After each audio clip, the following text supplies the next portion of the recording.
Ever felt confused by the EIGRP routing terms like successor, feasible successor, and feasibility condition? Today, let's simplify it together using something tasty that everyone understands: pizza delivery. Why care? See, understanding these concepts is a secret to fast and reliable routing in networks. Now, this knowledge will boost your confidence in configuring and troubleshooting Cisco routers when using EIGRP and help pass that next exam or build a real network where you don't just blindly enable EIGRP on your router. All right, so let's explain those concepts in a little more ease. So let's look at the system here. So imagine you are a dispatch center, which is a router right here, and then you have 3 delivery guys, okay? And this is your customer, which is the destination network at this point where you want to actually deliver that pizza in this case, but generally speaking in networks, they're going to be packets. So you have these 3 routers, and they all are saying that I am 2 minutes away, 4 minutes away, and 6 minutes away, respectively. That time that they need to get to the customer is basically the reported distance. Is the time that the driver or the neighbor is claiming that it still has to travel to reach that customer or that particular destination. Okay. Next thing you want to look at is your feasible distance, the best total route, which becomes your link cost, which is between your dispatcher and the rider in this case. So 3 plus 2 is 5. 1 plus 4 is 5. 2 plus 6 is 8. Those are the feasible distances to the customer via all 3 respectively. Now, who becomes a successor? Successor is, think of successor as your fastest driver who's the closest and can deliver the packet fastest. And this is the route that also gets installed inside your router, which means is anytime there is a pizza ordered or a packet destined for this particular destination, it will be handed over to this guy until unless he or she is down. Another concept is the feasible successor, which means you could have a backup rider as well. There is a condition though. In order to be a backup rider, you need to fulfill the feasibility condition, which says the reported distance should be less than the feasible distance. The reported distance in this case is 4 minutes. That means I need 4 more minutes to get to the customer. The total feasible distance is 5. Now 4 is less than 5. That means yes, you can be a feasible successor. What about the third guy or the router 4 in this case? He's saying I'm 6 minutes away, which means my reported distance is 6 minutes. Feasible distance, as we looked at, which is the fastest, was 5. Now 6 is not less than 5, which means I fail it. Since I fail, I cannot be a backup. Now the logic behind that is because it could be creating a loop, because maybe router 4 is coming via router 2 and you're just saying that he's dead. It's almost like there's a little bit of a ping pong that happens. Loop to infinity is what they call. I cannot use this router. That's the concept in a very simple way. Now, what I've also done is I've tried to create that same lab in Packet Tracer, and this is the actual formula. Now, obviously, in this simple explanation, I was using minutes. Minutes is not the easy way. The best option is going to be by using these actual matrix. Please don't panic. It's simpler than it looks. I know it looks like a heavy formula, but it's actually not. Let's look into the topology of Packet Tracer and go from there, right? So the idea here is we have a PC here, which is connected to a switch, but we're only be focusing on the routers for now. And that's your main router, or you want to call it the dispatcher at this point. And we want to get to this server. If you want to get to the server, he has 2 options, via rider 1 or via rider 2. Now, to make everything equal, what I've done is I've used gigabit links, which means, so for his perspective, they both should be exactly the same. If they're exactly the same, that should be the case 1. He should be able to hand over to this guy or this guy. The time should be equal. So he should have 2 successors. All right, let's get into the packet tracer and start putting in the configs. There will be simple configs actually. If you look at each router, they all have been given an IP addresses that you see. So each interface gets an IP address. Obviously, it's a router, so each ARM is a separate network. And I will just give them this IP address, add them to an EIGRP config, and that's pretty much what I'm doing. And the focus is just going to be on the routers. Switch will get no configs. Let's look at the router first one, which is the dispatch router. So you see the 3 interfaces getting the IP addresses, enabling the EIGRP, and that's about it. This is for later. So let's copy that. And I can go to my dispatch router and I can paste my config and it says I'm okay, no problems there. Now let's move on to the writer one here. Similarly, just copy the config there, go to writer one.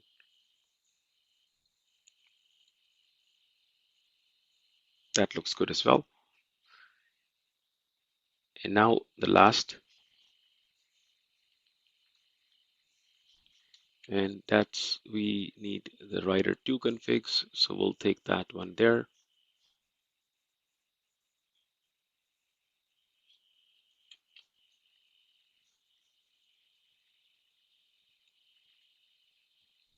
And all the configs are done at this point. Okay, so now, as I was telling you before, is this formula looks daunting, but this is what we're going to look into. The things we're looking into at this point is the bandwidth in kilobits per second and the sum of delays. And as it says, it shows it's in microseconds. And basically the idea of dividing it by 10 is because it needs to be in the tenths. Okay, so we'll figure out this calculation and then we'll go from there. Now, before we do that, I want to go to one of my riders or routers and look into one of the interfaces, right? So I could just do a show. So which interface I want to look at? I'm in router 2. Let's look at this interface right here, the gigabit, say 0/0. Okay, so show interface gigabit 0/0. Now I have used all interfaces same. That's why you'll see the same. So what you notice is the bandwidth is this much kilobits and the delay is 10 in microseconds. Let's quickly go and convert that. These are 6 zeros, which means 10 raised to power 6, and it's 10, and then you need to divide it by 10 so I can get it in 1/10. Okay, so the formula when I use it for calculating the matrix is something like this.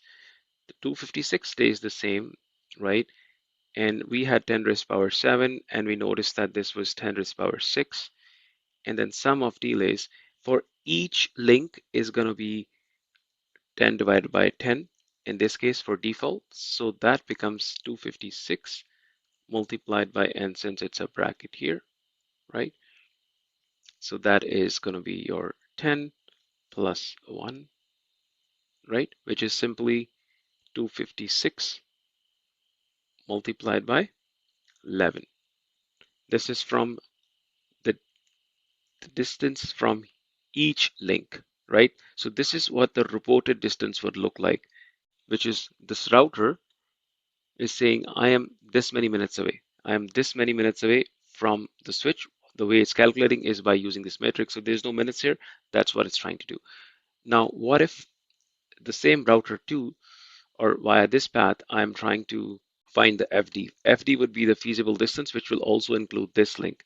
The only difference is now one more link gets added. So in that case, if I'm trying to calculate that, all this stays the same. The 256 stays the same, multiplied by, because this is the 10, this part that stays the same.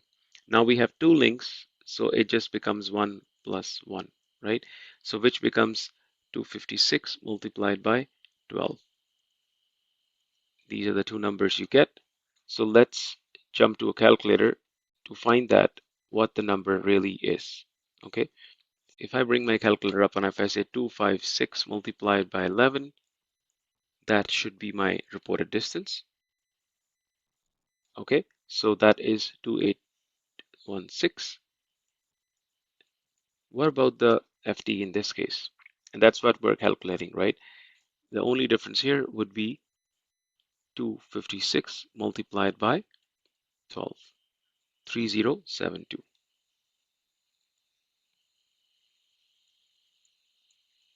Let's validate if those numbers make sense and we have done the math correct. The way you'll do that is because these numbers are going to be a perspective of the dispatch, right? So this is where you can start using your verification commands and all the configs. I'll make sure that I make to put that in the description, paste, and there we go. Now, if you notice, it's saying that I have two options. I can go from here or I can go from here. And this is my FD, this is my RD, and they're exactly the same. And it says I have two successors, which means they're load balancing at this point.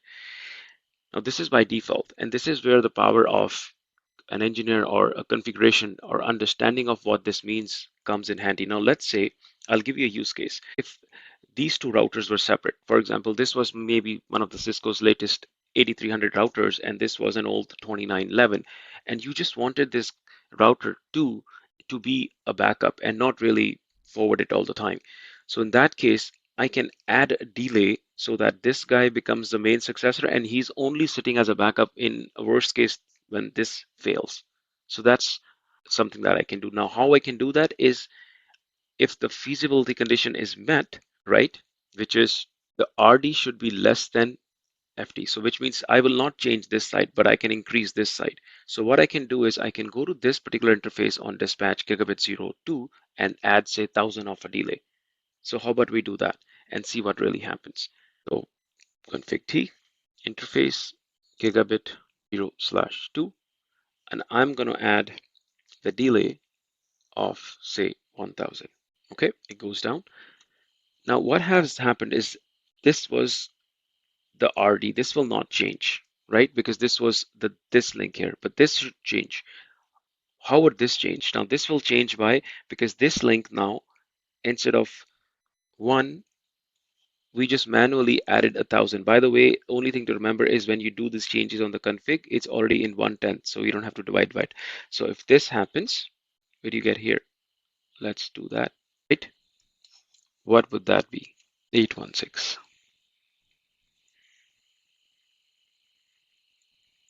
Now let's validate that again, going on dispatch.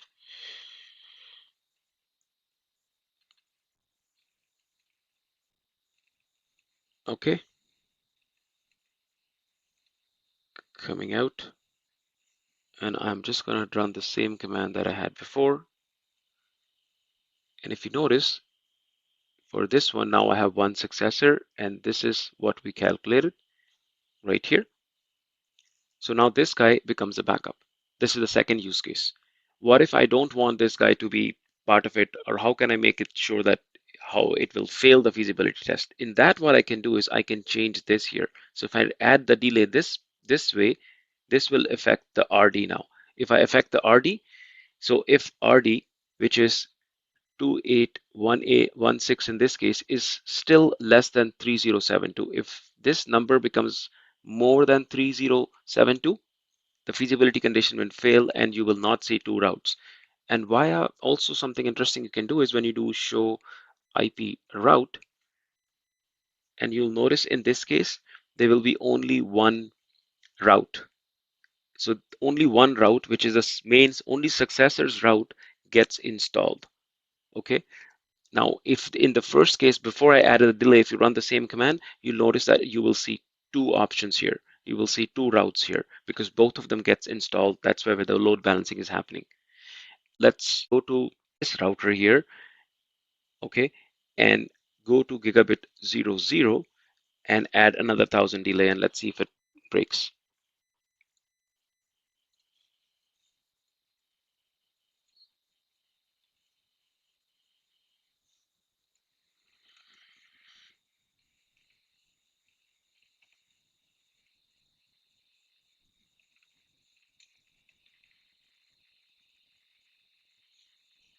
What's going to break is, if you notice here, you still see two options here. This last one will be gone and you should be only seeing one here because it will fail the condition. And you'll notice how quickly it does that. So as soon as I hit that and I try the topology, it's gone, right? So we looked at three different cases. First case is both successors. Second case, feasibility condition exists, passes, so one as a backup. Second, it fails. There's only one option left there. I hope this helps, and now you understand the EIGRP matrix, and then how can you change configuration, sometimes an engineer to tweak it personally to make it route in a certain way. And this is also, if you look at the last video we did variants where you had two different links where one bandwidth was 1 gig, the other one was 100 megs, and then you could still load balance by using the variance command. By the way, OSPF is not able to do that. So check that video out as well. You just mastered EIGRP's key terms with pizza delivery and practical Cisco configurations. Keep practicing and remember, routing is just smart pizza dispatching. If this video helped you simplify things for you, smash that like button, hit subscribe, and for more easy to understand networking tutorials, and share to help a fellow network engineer. Until next time, happy networking. Bye for now.